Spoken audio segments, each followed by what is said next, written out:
Lehenik eran behar dut plazer handi bat dela enetako hemen zuen artean izaitea edo aurkitzea eta zinez antolatzaileak eskertzen ditut konbidatzeagatik. Hala. Hasi baino lehen, 3 ohar nahi nituzke egin. Bat, Foucault, Michel de Certeau, Paul Venn bezalako historia egileek errandute historia egitea eta literaturaren historia barne kondaketa bat osatzea dela. Den bezen zehatza edo zientifikoa izanik ere. Hots, aukerak egiten dira, aukera historiografikoak, ez historia edo esakune mailakoak, baina esakuntza mailakoak nola baita erraiteko. Eta hori kondutan eduki behar da beti. Bi, historia dela literatura baskan aukeratzen diren aukerak barneratu eta asimilatu ditugu eta arau naturaltzat hartzen ditugu eta natural erraiten dutalarik hori komilen artean, biztan dena. Baina duela 30 bat urte etzen olakorik eta etzen hola ikusten bat ere. Beraz, gaurko egiak eta evidentziak ezabaditzagun Mitxelenaren lanean sartzeko unean. Eta 3, abisatzen dut, eskual historia dela literatura baskaren irakurketa historiografiko bat proposatzen dut. Ostion, Prudeni erraitenakon bezala, saio bat bezala. Eta toki eta denbora eskasez, ez dut liburutik zitaziorik ekartzen, edo ekarri mintzaldi unentzat, artikuluan izanen dira, noski. Beraz, egungoa, liburuaren interpretazio bat bezala, jarrezazue eta besterik ez. Egun hauetan, askotan erana da sail batean edo bestian, ardatz eta ere gile nagusi gisa agertzen dela Koldo Michelena. Eta mintzaldi honen sartzean eran behar dut literaturaren historian ere garrantzi handiko ikerlaria izan dela Koldo Michelena. 1983an, Txumalasek Gabesterrek argitaratu zuen artikulu batean, erraiten zuen idatzi eskual literaturaren historiaz egina izan zen lehen azterketa zientifikoa, Koldo Michelena izan zela. Txumalasek Gabesterrentzat, egiazko birgune zientifikoa markatu zuen Michelenak historia dela literatura baska liburuaren bitartez. Durarik gabe, eredu bat bezala agertu da ondokoa markadetan eta egungo egunean oinarri gisa segitzen du. Naiz geostik hein handi batean eredu hori osatua izan den. Mintzaldiuntan idazlan hori aipatuko dut, batez ere aztertzeko zein izan diren Michelenak egin zituen aukera metodologikoak, historikoak eta literarioak. Hots, zer izan den haren urrasbide historiografikoa. Baina, historia dela literatura baska liburuan sartu baino lehen, autorearen edapen intelektualaz oarpare bat nahi nituzke egin. Egun hauetan ospatzen dugu, eta ostion Gidorek berriz aipatua du, obra osoaren agertzea.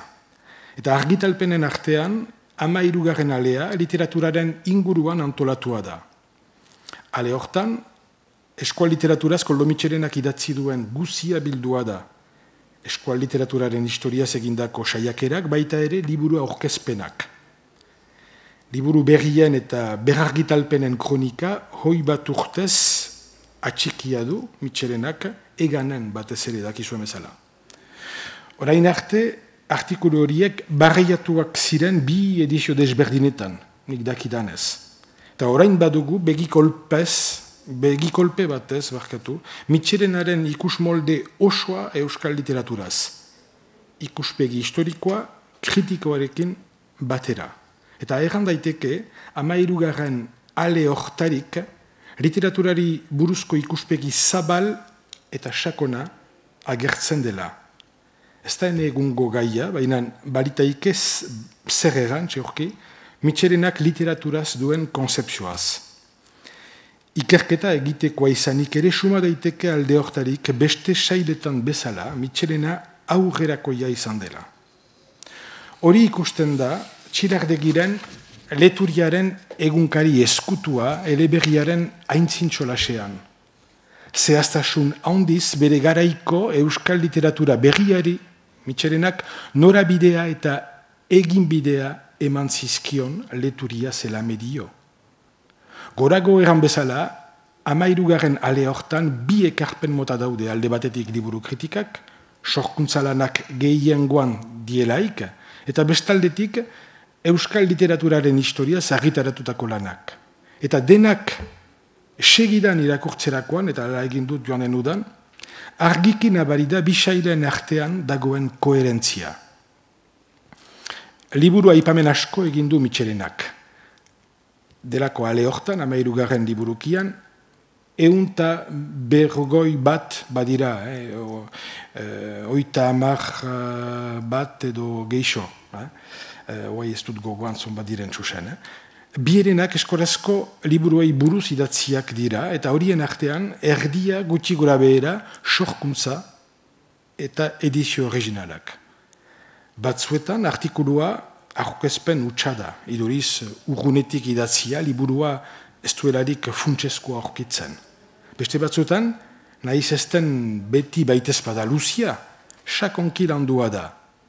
Eusebio Erkiaga eta Jon Etxaideren zat adibidez. Artetan, keinu moretsua egiten jo, irakurleari. Ala nola, Gregorio Arrueren Brabanteko Jenobabaren bizitz harrigarri miragarriaretzat, horroita azten duelarik, liburu arrakastatsua izan zera bere garaian. Baina hause gehitzen du. Liburu honek irakurle Proust, Joyce edo Faulkneren bideetatik urruti xamar eramango zaitu.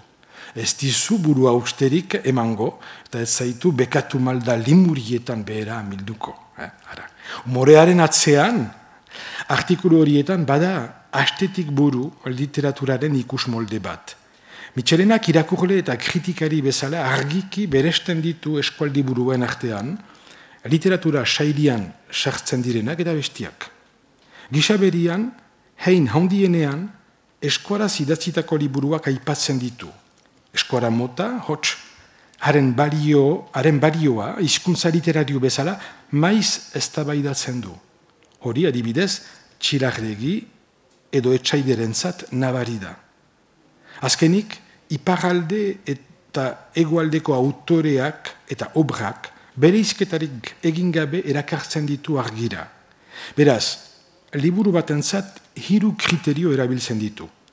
Hizkuntzarena, edo ezaugarri linguistikoa, geografikoa eta estetikoa. Kritikari bezala, erabili zituen oinarri berberak baliatu zituen demora berian literaturaren historia egiterakoan, gerosago ikusiko dukun bezala. Horrengatik errandaiteke, eta erraiten nuen, koherentzia handia aurkitzen dela euskal literaturaz Mitxelenak egin zituen ikerketetan. Eta ohargarria da, 50 hamarkadan erakutsi zuen norabide kritiko berdina, errepikatu zuela, 80ko hamarkadaren astapenian, euskal literaturaren bereizgarri orokorrak deitu artikuluan. Hortarik nabari da, astetik buru, ikus molde beretik aizana dela pentsatzen.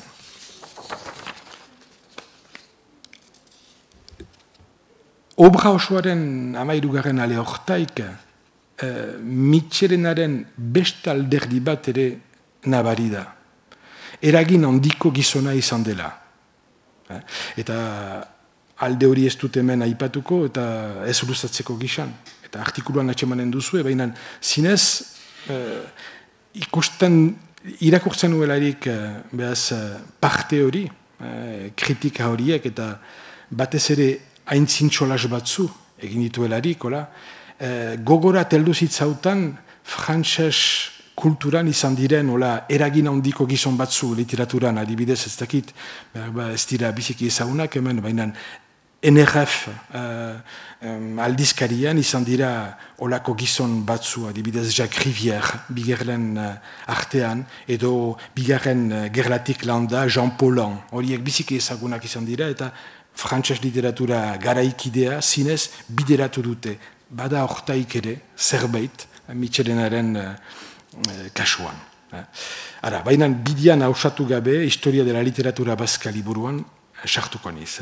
Eta gaian zuzenki sartzeko gizan, erran daiteke historiografiaren aldetik Koldo Mitxelenak lehen aipatzen nuen bezala, kritikari bezala, 3 aukera nagusi egin zituela. Eta erran daiteke ere, 3 oinarri horien gainean bermatuz haustura bat egin zuela aurreko euskal literaturaren egile gehienekin. Literaturaren historiaren egile gehienekin bakatu. Zoin dira oinarrizko aukera horiek. Euskaraz idatzitako testuek dute osatzen euskal literatura deitzen den saila. 2. Euskara erabilia den eremu guzia hartzen da euskal literaturaren eremu gisa. Hots, iparraldia, hegoaldia bezala. Euskal literatura sailian sartzen diren idazlanak helburu estetiko edo literario batekin idatziak izan dira. Egungo egunean, gure artean guziz arruntak, sartzean egiten nuen bezala, eta edatuak dira aukera metodologiko horiek. Baina kontutan hartu behar da, Mitxelena baino lehen eta haren garaian euskal literaturaren historiaz argitaratu ziren lan gehienak ere ez zirela bide beretik ari. Aukera kritiko horien gatik, 3 ardatzen inguruan antolatu zuen bere euskal literaturaren historia. Ardatz linguistikoa, ardatz geografikoa eta ardatz estetikoa. Egitarau berri horrekin, Mitxelenak bihurgune bat markatzen du euskal literaturaren historian, beraz. Gaian luzatu gabe bizpahiru adibide eman daitezke, eta lehenik aipaditzagun zein diren ua baino lehen euskal literaturaren historian aritu diren ikartzaile nagusiak. Lehenak Francisque Michelek, Le Pays Basque publikatu zuen 1857an. Liburu hartan parte handiena euskal literaturaren inguruan osatua da. Gorago aipatu 3 ardatzetarik 2 hartu zituen oinarritzat. Ardatz linguistikoa, eskolaz idatzitako testuak, eta estetikoa hain zuzen, parte handi batean.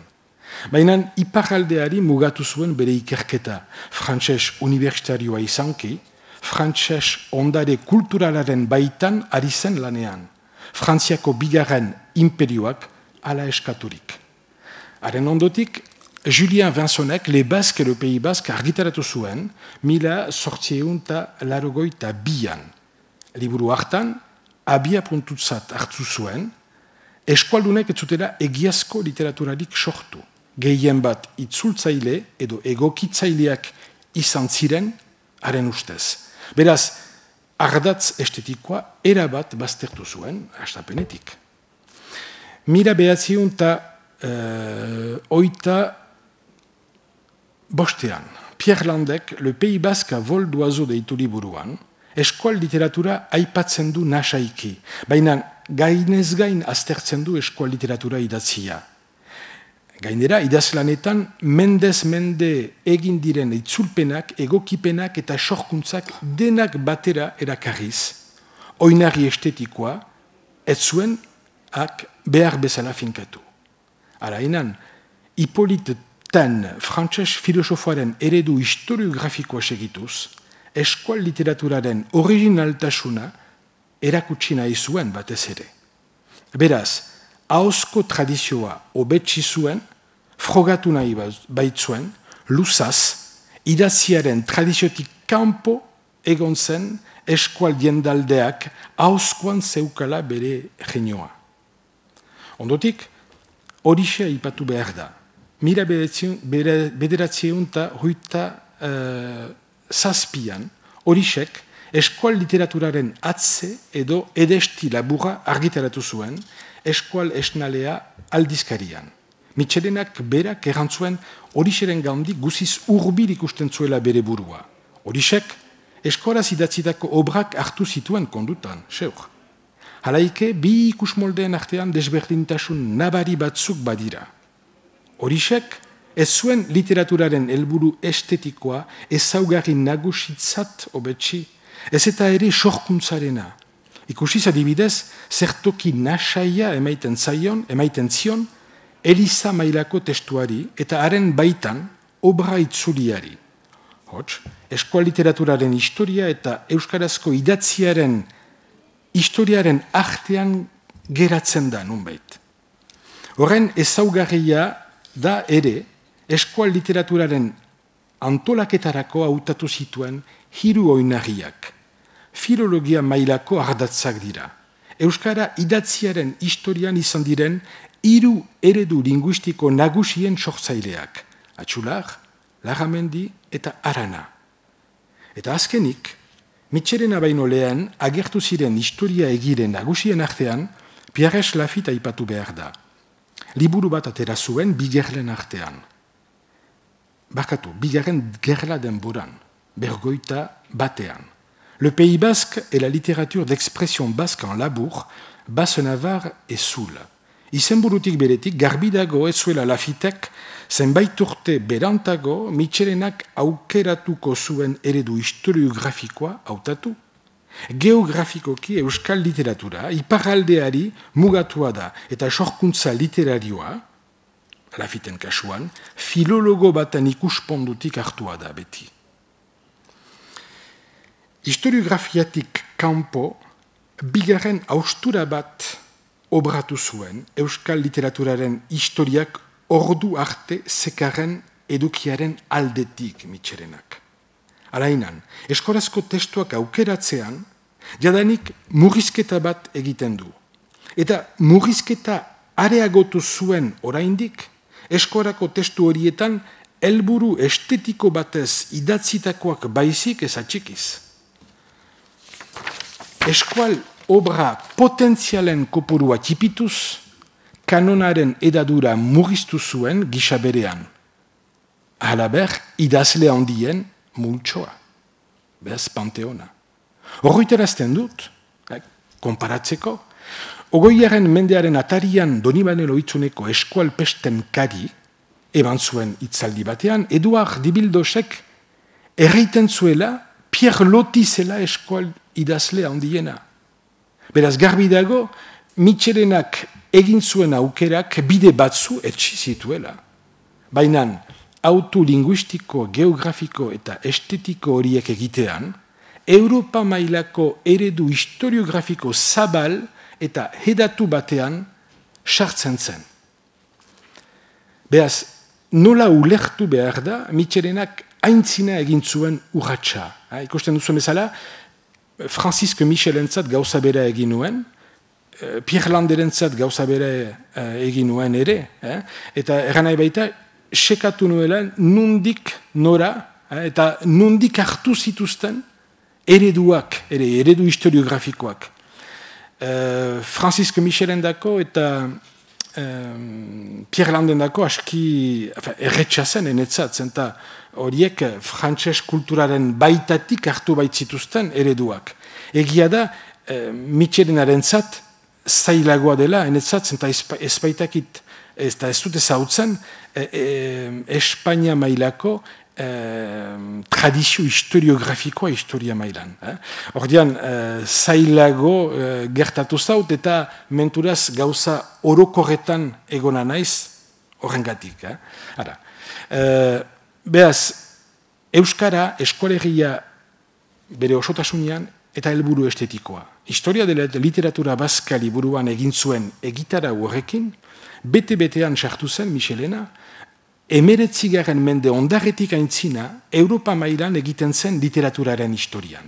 Eta garai barkatu hartarik unat, Europa kultura garatuetatik hasiz tipienetaraino, nazioaren inguruan eraiki da nagusiki literaturaren historia. Hobe eranez, triptiko baten ingurian. Hizkuntza nazional bat, eremu nazional bat, baina eremu nazional bat obiektu literario bezala, eta helmuga literario gisa, eta azkenik, obra multzo baten korpusa. Delako eremua eta haren baitako ezaugarri geografiko eta kulturalak baita ere bizi moldeak, hizkuntza nazionalaren bitartez finkatuak ziren obra nagusien korpusean. Horien deitzeko Pascal Casanovak estetika nazionalak eran moldea erabiltzen du La République des Lettres liburu famatuan. Hots, literaturak bere ekarpena eskaini dio nazioaren eraikuntzari. Errangabe doa, obra nagusien interesa etzela hortan mugatzen, baina horrela irakurriak ziren eta horrela irakatsiak ere. Eta badakigu, eskolatzearen mugimenduan, literatura nazionalak ze tokia handia hartu duan. Horrela erabiltzen eta kanonizatzen zituzten ere historia gileak literaturaren historia nazionala egiterakoan. Hor falta zauzkit, ostuen erraiten nuen bezala, Espainia mailako datuak, baina ez hautzen dituztanak, aipatzen ditut, ordean. Garai hortaz komuzki Frantziaren eta Alemaniaren adibideak emaiten dira. Naiz gauza jakina den, lehen gerlatik landa eta nazismoaren indartzearekin, literaturaren historia mota hori, eran baita literaturaren historia nazionala, erabatez baztertu zutela, Auerbach eta Curtius historia egile alemanek adibidez. Garbi zeukaten ikuspegi nazionalistak hartu ziola gaina ikuspegi nazionalari eta literaturaren historia erabilia zela onartzen zuten helburu politiko batekin. Baina ordian, Europa mailako eredu berri bat aurkeztu zuten, Europako zibilizazioa bere osotasunean eta bere Curtiusen kasuan, adibidez, bere 2000 urtetako historiaren zehar kondutan hartzen zuena. Baina lehen munduko gerla arte, historia egileak oroak, adibidez Ernest Lavis, Frantzian, biziki famatua izan da, garrantzia handiko lana egin dute nazioaren eraikuntza prozesuan, eta batez ere, ostion erraiten nuen bezala, eskolatzearen bitartez. Historiaren baitan, literaturaren historiak ere beria ekarri du. Hemeretzigarren mende bukaeran agertzen baitira Europako hizkuntza nagusietan literaturaren historiaren saio handiak. Frantzian bat bada guziz ezaguna gelditu dena, ahantxu mende batez ikasle belaunaldi osoak hasi baititu. Ua da Gustave Lansonen Histoire de la littérature française, 1882an argitaratu zena. Eta nazio baino aberri literarioak bezala izendatzen ditu Mona Uzuf historiolariak, denok dakigun bezala, patria horietarik zenbaitzu, ezbaitziren nazioaren heinetaraino upatu. Datu ezagunak dira gehienak, aipatu dituztanak, beraz, eniz gai hortan ere gehiago luzatuko. Eta eredu Europar hori egokitu zion Koldo Mitxelenak eskual literaturari. Hizkuntza nazionala, eremu nazionala, estetika nazionala. Garbi dago, idazten hasi zelarik, berrogeita hamarkadaren bukaeran, hiru ezaugarri horietarik bat ere etzela xutik gure kasuan. Eskuale herria, eremu geografiko eta kultural bezala, etzen orduko ikus molde datua. Muga politikoa hortzegoen eta orain baino aixe sendoagoa zen. Halaik ere, aurreko historia gehienetan ez bezala, Mitxelenak bi eskualdetako obrak eta idazleak bateratu zituen. Gisa berean, garai hartan eskorak ez zuen batere hizkuntza nazional baten heina. Egoera diglosikoa, gero eta gehiago gogortzen ari zen. Erdararekirako desmaila simbolikoa harrigarria zen. Eta anitzen ustez, erdarak bazuen legitimitate guzia eskual literaturaren hizkuntza izaiteko, eskuararekin batean. Hori zen kanpoko egoera, baina barneko egoera etzen hobea. Hirurogoian, eztabaida gorria zen, dakizuen bezala, hizkuntza literarioaren eredua definitzeko tenorean. Praktikan, eskualkiak dialektoak ziren literaturaren sorbideak. Eta hirugarren ezaugarriari buruz, alde estetikoari buruz, Koldo Mitxelenaren ikusmoldea minoritarioa zen dudarik gabe. Hori gaitezen kritikari bezala helburu estetiko eta literario batekin idatzitako obrak hobetsi zituela, itzulpenak eta beste gisako sorkuntzak bigarren maila batean aipatzen zituelarik. Adibide bat eman dezagun. Luis Villasantek urte berean atera zuen euskal literaturaren historian euskarazko idatziaren historia egin zuen. Eta ez euskal literaturarena. Gainera, etzen Mitxelena bezala engaiatu ikuspegi kritikoan.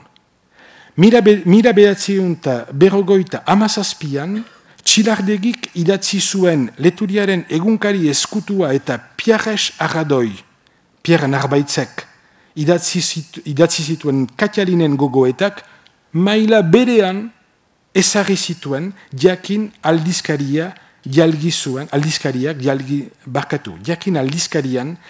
zuen artikulu batean. Beraz, biak neurri berean ezartzen ditu bat ere desberdindu gabe, bereizi gabe. Ikusten dugu, Koldo Mitxelenak aurrera egin zuela eta Europako 3 kriterioak egokitu zizkiola euskal literaturaren historiari. Eta ordian, apostu bat bezala egin zuen, erabaki intelektual bat egin zuen. Zenta, errandugun bezala, kontestuak ez zuen hartara eramaiten bat ere. Apostu hori esker, eskola historiaren baitan, literaturaren historia sail bezala, itxura bateratu bat hartu zuen biziki goizik. Eta luzaz, sail bateratu bakarra izan da eskola historian.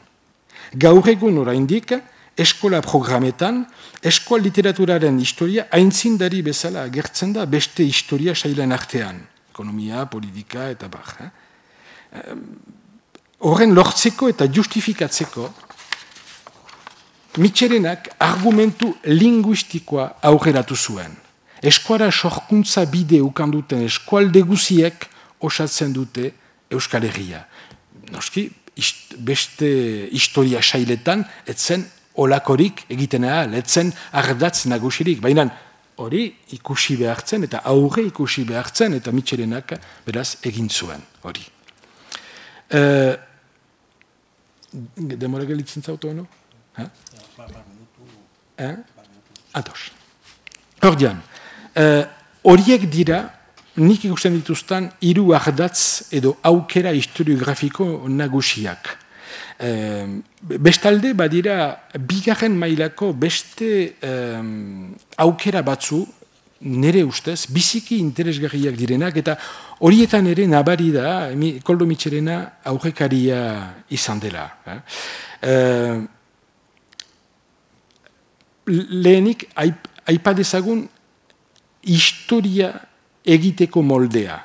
Eta bigarrenik aipatuko dut euskara hizkuntza literario bezala. Horiek dira, ene ustez, bigarren mailako aukera interesgarrienak.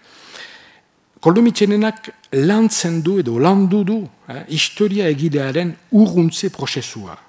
Ez du hak landek egin zuen bezala, eskorazko sorkuntza begi afektibo eta empatiko batez ikusten.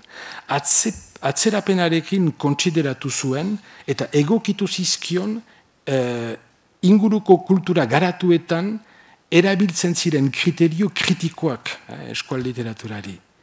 Hots, modernitate modernitateak, finkatu zituen aukera estetikoak.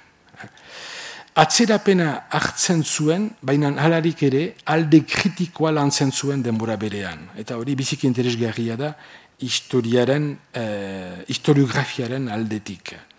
Adibidez, eskual literaturaren aztertzerakoan balioa erabiltzen du kriterio bezala. Eta hori interesgarria da. Hortako zerraiten nuen, astepenean, nolabait kritika engaiatua egiten zuela. Alde hortarik, zenta, molde batzu eta hizkuntza literarioa mailan, adibidez ala egiten du, molde batzu obesten ditu. Ez ditu bestiak gaitziesten gehienetan, baina aipatu gabe usten ditu. Eta hortain nabari da aukera bat iten duela. Ara, beraz, balioaren kriterioa erabiltzen du, eta hori biziki interesgarria da, ikusi behar da, zen gainen oinarritzen den, lehenik balioaren definitzeko, eta balioaren kriterioa erabiltzeko. Noski, oinarritzen da Europa mailan erabiltzen diren kriterioetan.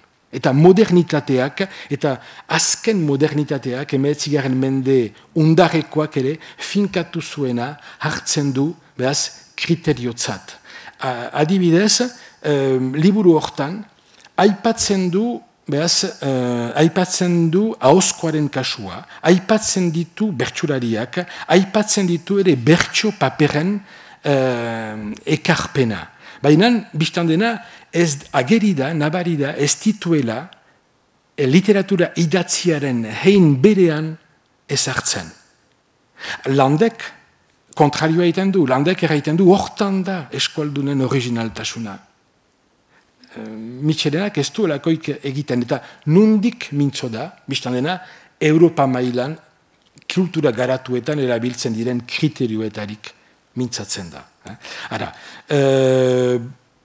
beste pundu bat, labur biltzen dut, zenta ikusten dut denbora aintzina doala, horrean labur bilduko dut gelditzen zautana.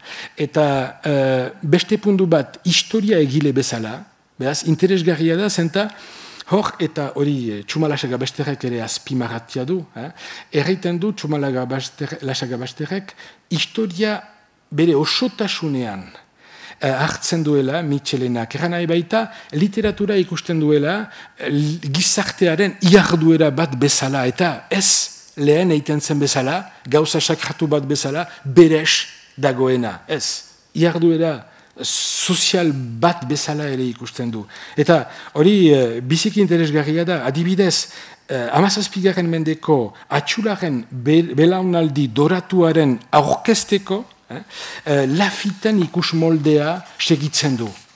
Eta behaz esplikatzen du, hori gertatu dela, zenta behaz loratze literarioa lotua zela garapen ekonomikoari, Lafiten teoria zen. Geostik badakigu, Beñatek, adibidez, Beñat Oiarzabalek, erakutsi duela, kontu zibile behar dela, olako teoriarekin, baina alaike ikusten dugu Mitxelenak behaz hartu zituela informazioak ziren lekuan, nolazpeit ez bakarrik literaturaren historiaren eiteko, baina historia literarioaren eiteko ere. Eta historia kulturaren bidetik abiatzeko. Beste bigarren mailako ekarpena, biziki interesgarria dena, ere, hizkuntza literarioa ikusten du eskualkien gainetik. Eta hori, artikuluan atxemanen duzue, hor bada testuaren ikerketa bat egiteko, saiatu niz, eta zerbait egin dut, hortaz, baina hor bada zer nahi egiteko, ez ditu eskualkiak gehienetan aipatzen. Adibide bat emanen dauzuet, oien hart, aipatzen du, eta idazle handi bat bezala erakusten du oien hart. Eta denbora berean, erraiten du Suberotarra zela. Eta Donapaleurat joana eta harat eskondua. Beaz, geografikoki finkatzen du nunden eta zer den haren kontestua. Baina ez du erraiten ze hizkuntzetan, ze eskualkitan idatzi zuen eta nola tratatu zuen eskualkia. Beaz, hor, eneiduriko, eta idazle handi guzientzat gauza bera egiten du.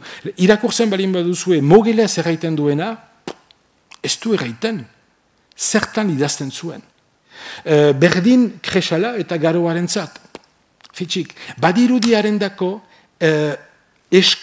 eta badakigu, ze pasatzen zen orduan, ze kalapitak ziren eskualkien ingurian eta dena. Beraz, badirudi harentzat historia egiterakoan upatzen dira beste maila batera. Terra nahi baita, erakutsi nahi du badela eskualkien gainetik idazle guzien artean eta diferentziak kondutan harturik ere badela beste batasun bat. Eskuara literarioa, behaz, sortzen ari dena, edo, behaz, hortan ere apustu bat egiten du, sortuko dena, noizpeit, eta badakigu, ondoko hamarkadan, ze indarra eginen duen, hizkuntza horren sortzeko eta sorra azteko. Ara, behaz, hori ere bada.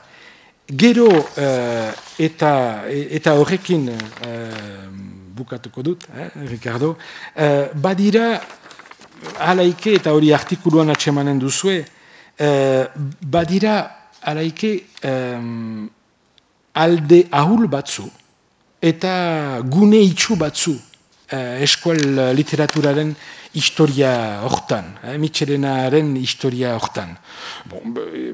Nabari da, batzutan kantitatearen aldetik ere zonbait idazle pasatzen ditu bizpairu lerrotan. Handiak izanik ere, pasatzen ditu partikulazki garaikideak eta modernuak eta garaikideak. Hori, biztan dena, aparte. Baina, bi gune itxu ikusten ditut nik. Alde batetik, generoak. Egia da, orduan, partikulazki, 20. mendean, generoak biziki kriterio erabilia izan da literaturaren historian, beresteko, idazleen beresteko eta nolabait sailkapen baten egiteko, sailkapen arrazoinkatu baten egiteko gisa bat. Adibidez badakigu, frantses literaturaren historian bada adibide bat, l'histoire de la littérature française de Thibaudet, bi gerlan artean egin zuena, eta Albert Thibaudedek, preseski, generoak eta belaunaldiak erabili zituen sailkatzeko. Mitxelenak ez ditu kasik aipatzen generoak. Zergatik, ez dakigu, behar bada, adibidez, eleberriaren sorkuntza ere, eleberriaren astapenak, 20. mende astapenean, prosistaz delakoaren sailaren barnean ezartzen ditu. Erana ebaita, kasetariekin eta saio egileekin, eta ara, denak metatzen ditu. Hori, alde batetik. Eta bigarren gune itxua, ere, enaiduriko periodizazioa da. Ez du, periodizazioa dakizuen bezala arbitarioa da, guziz, ez da dudarik. Arek, usaian bezala, mendea erabiltzen du nerogailu bezala, 16. 17. Eta gero, bat-batean, beste bat egiten du. 1700, 1800 eta 50, pam! Eta gero, beraz, azken perioduarentzat, edo azken garaiarentzat, beraz, 1900 eta 50 arte. Hola iten du. Baina, arteko garai hori, mende bat eterdi. Zergatik, eta zergatik hasten da, 1700 urtean, hori ez du justifikatzen, baina, konprenitzen alda. Mende baten hasiera da. Baina zergatik bukatzen da mende baten erdian, ez du justifikatzen. Edo justifikatzeko hartzen ditu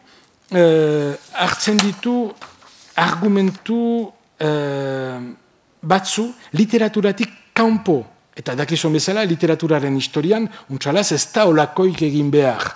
Hak aipatzen du Bonaparte, eta Bonaparten sartzea eskualerian, eta erraiten du, en lo literario también ha tenido su, no sé, incluso en lo literario. Ara, hola justifikatzen du, beraz, haustura bat, ez da historikoa, ez filologikoa da, gisa batez. Ara, eta gero beste argumento bat emaiten du ere, erraiten du, abadik sortu zituela ordian, bere Euskal Pesta eta Lore Joko famatuak eran nahi baita,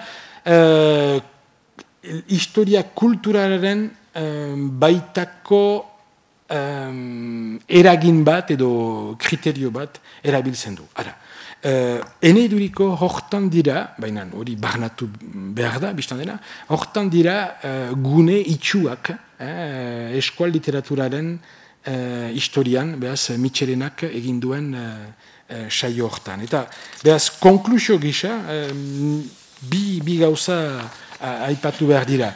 Badakigu, biztan dena, ze leinu emankorra izan duen, ondotik, eta ostion, Ibon Sarasola hemen zen, eta badakigu, eta berak errandu, gainera, Mitxelenak aprobatu zuela, hobetsi zuela, eta onartu zuela Ibonen saioa, alde hortarik, naiz biziki ausarta zen, bere denborarako,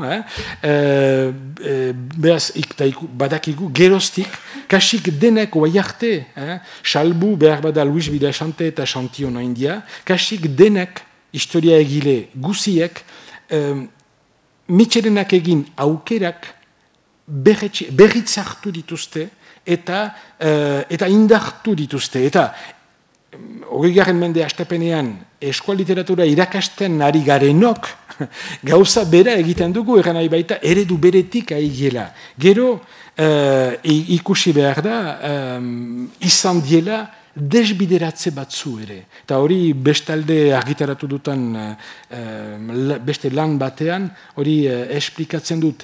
Adibidez, egia da, Mitxelenak bideratu zituela korpus eta kanon murrizketak. Arrazoin, ostion aipatu ditugun arrazoinen gatik. Eta egia da, guk, gana baita garaikideok, indartu dugula eta azkartu dugula oraindik murrizketa hori.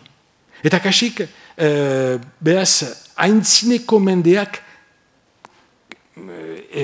nola egan, paisai kritikoan desagertu direla. Menturaz, Gidorek edo zuek gehiago aipazinezaketen, ikbano hori, baina egia da, kasik desagertu direla eta garaikidetasunak hartu duela indar bat izigarria. Beste guzia ezabatua da eta garaikidetasunari tokia egiteko. Eta gainera garaikidetasunean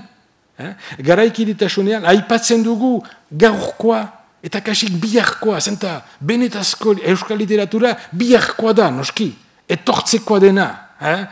Gaur egiten dena, aipatzen ahal da, duela 30 bat urte egina izan dena, ahantzia bezala da. Laster, ez dakit, nik 16. aidenez eta hoien artean atxotitzak,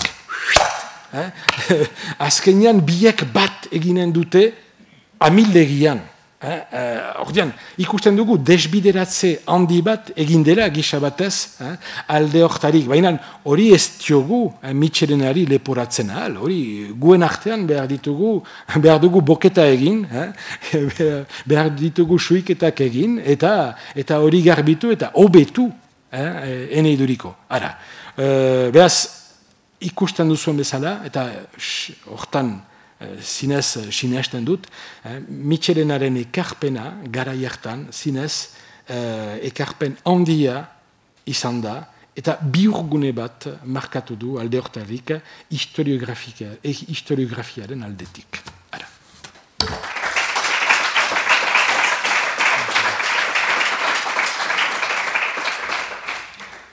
Mila esker Jon, mila esker denborariain ondo atxikitzeagatik, eta batez ere hitzaldi arras argi eta interesgarriagatik, Mitxelenaren historia de literatura vasca bere eredu historiografikoetan gokatzeko aurrekoekin ere, konparatzeko, Eta, bueno, datorrena eta datorkeena ere, bueno, behar bada konpondu beharreko gauzak daudela ere, iragartzeagatik ere.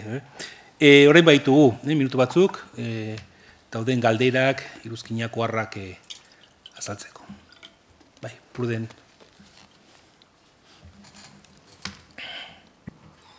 Bueno, sorionak hitzaldeagatik asko gustatu zait. Oso gai interesgarria denetzako, behar bada, ez dakit, literatura kontu hori, bueno, afizioagatik espada ere. Eta ordan, bueno, bai, gauza asko esan dituzke, baina bat esateatik nire buruti pasatu diren gauza zuri entzunala, ez da? Bat adidez, ez duzu ipatu gauza netzako importantea. Bere momentuan, Michelena etzan bakarrik izan, alako eredu, paradigma, nahi duzun bezala sortu zuena, bere momentuan. Baita ere, izan zen, bera, personalki, euskal literaturaren bultzatzailea, neurrondi batean. Hartzen badugu, bere momentuan, euskal idazle nagusienak izan ziren biak, bai Aresti, bai Txilardegi, Michelena, bera, personalki, izan zen, bai bata, bai bestea, bai biekin aita bitxi bezala. Ibili zela eta adoretu zituena. Gazteak zirenean, bereziki idaztera. Eta saiatzera, bueno, beren lanak egin zezaten. Hori 50ko hamarkadan, Txilardegirekin gauza ezaguna da, askotan kontatu izan da, baina Arestirekin neko antzera da. Ez da zehatz-mehatz berdina, baina neko antzera da. Eta bi hasieran, nahi baduzu hirukotea osatu Michelena, Aresti, Txilardegi oso arraro egiten zaigu alde askotatik, baina 56, 57, 58an oso bikote, hirukote barkatu naturala zen, eta hor Michelena zen besteak, gazteagoa zirenak, animatzen zituena. Hori alde batetik. Eta gero, bestetik badago beste kontu bat ere horixerekikoa.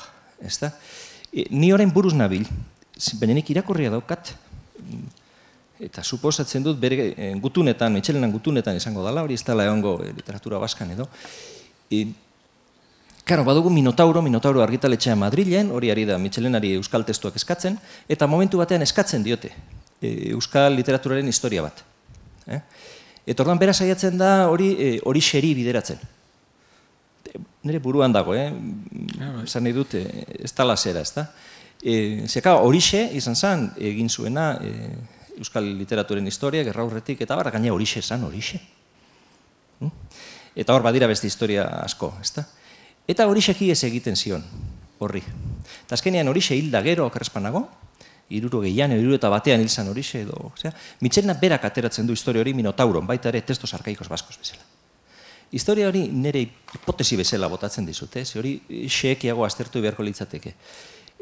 Michelenak idatzi zuen pixka bat, ez bere aldetik, baizik eta pixka bat Minotaurotik, eta hor basan persona bat ez dudan bere izena gogoratzen, baina persona importante bat euskal argitalpenen historian, Madrilen zegoen eta Minotauro sortu zuena, haiek eraginda, eta pixka nahi baduzu gogoz kontra.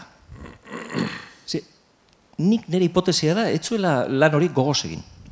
Ez, nola baite, sentimentu patriotiko edo abertzalez, nire duzun bezala deitu, eta apur bat behartuta eta beste inorretzegoelako, hori egingo zuenik, atera zuen, histori hori, saio txiki bat. Ze beste inorretzan. Ez dakit bera konturatzen zen, bere momentuan hori idatze zuenean, eta niretzako impresioa daukat Michelenaren kasuan hori, bueno, zala, hau ere tokatu zait niri egitea, gogo hundibarik. Ze importante izan zen liburu hori eta den. Baina nik uste liburu hori sortu zenean, berak askoz ere gehiago maiteko zuela, bueno, ia hau enpalmatzen diodan horixeri, eta egin desala horixek, eta goratu behar da horixere euskaltzen oso egiten denean, eta horre beste historia luze bat dago, egiten denean leitzan sarrera itzaldia, horixek egin zuela sarrera itzaldia, eta erantzuna Michelenak egin zuen. Eta horixerekin badauka baita ere bere goraberak. Zazoi hortan, oso normala zan bezala. Eta, bueno, bukatzeko, Michelenaren biografian ere sakontzea, nik uste oso importantea litzatekela. Gaur, nork egingo du, ez dakit. Baina, zeuk adoretu nahiko zintuzket, horretan ere lan pixka bat ematera, ze nik uste dut gauza importanteak agertuko liratekela. Hilda horretakoak.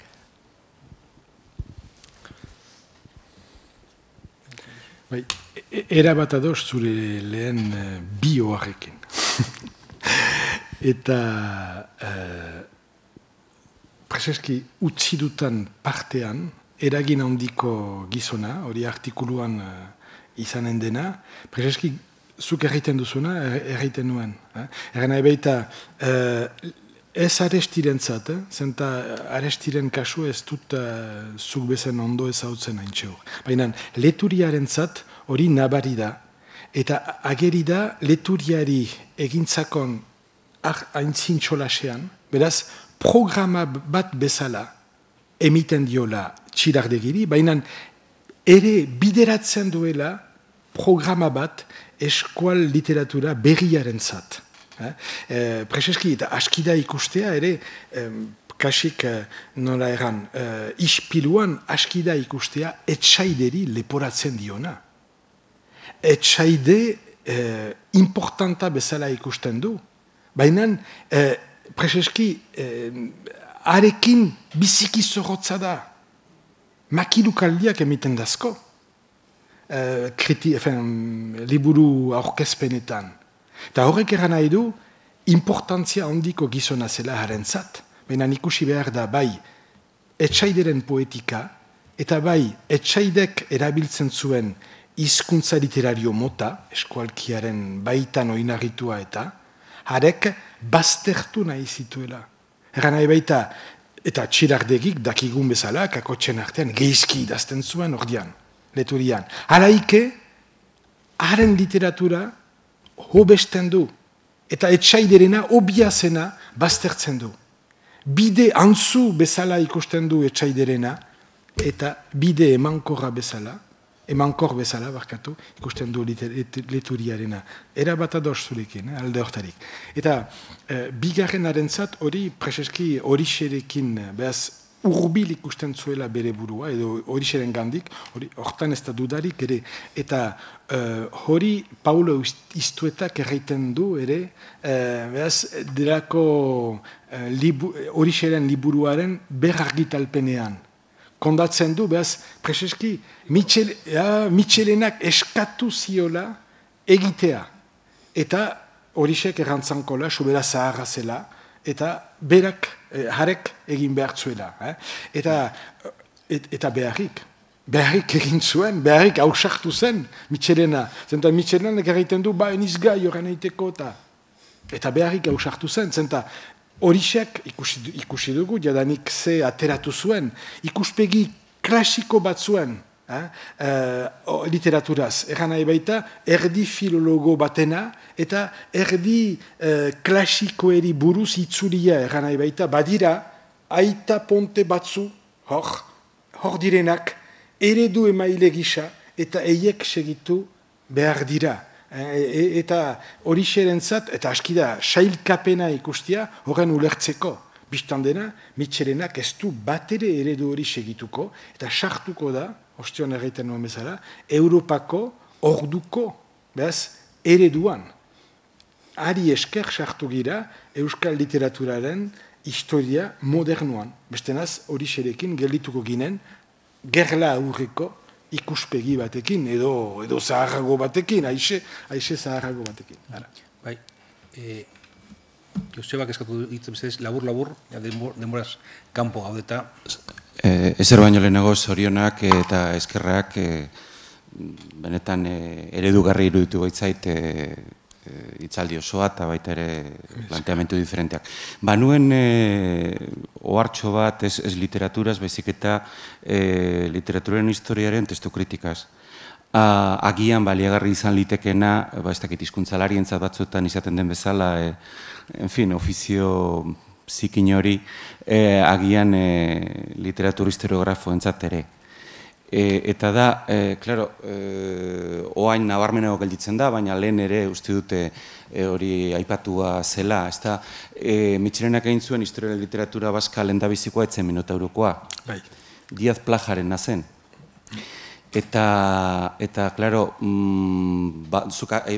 ez dute Michelena defendatu nahi edo atakatu nahi, ez baitu nik horrelako gauzak egiteko zerik.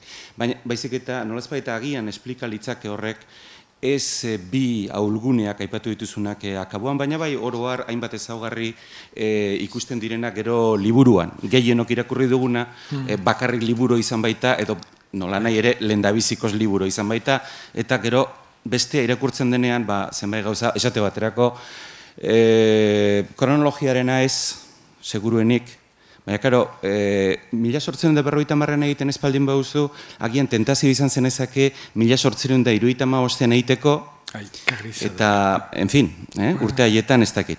Eta baita ere, garbiegi usteko nolazpait nazionalismoaren mendea. Baina hori pixkatzera da, baina nabarmenagoa da bestea, esan nahi dut, pilakatzea. Alegia, Diaz Plajarenean, bestakit buruz, zenba ziren, baina 80 orrialde, 1 orrialde ziren, da hor denetari sartu bertzuen, da esan dut hor arriskua handiagoa zela ez. Eta bideo batez, Diaz Plajaren liburuan horixek ez zuen inungo funtziorik. Esan dut profesionala ziren. Mitxelenak izan zezaken gainetik entzeko asmoa, baina han parte hartu zuten filologoen aurrean horixe etzen inor. Aparte gainera bere gustu estetikoak, horretaz ez dagoela zertan aipatu ere. Beraz hor, bai, lehen nolazbait esan duzuna edo esan dena, alegia hau erenik egin behar, bai, pentsa, alegia 1960an Espainiako formazio minimo bateko filologoen aurrean nork beste. Eskerrik asko. Josebaren ohar laburrari denbora eskampo jarritza. Ez, baina zer nahi ez da, ados niz, alde batetik ez ditut bi denbora eskasez, ez ditut bi bertsuak konparatu ahal izan. Irakurri ditut, baina ez ditut kontutan hartu, eta bi, ostion erraiten nuen bezala, nik ez dut kontestu hori ezagutzen. Espainiako kontestua baita, eta hortako zeneduriko hemengo batek behar luke hori aztertu eta barnatu, eta biografia eitekotan eneduriko hemengo batek behar luke egin. Ara, mire esker. Mire esker berriz.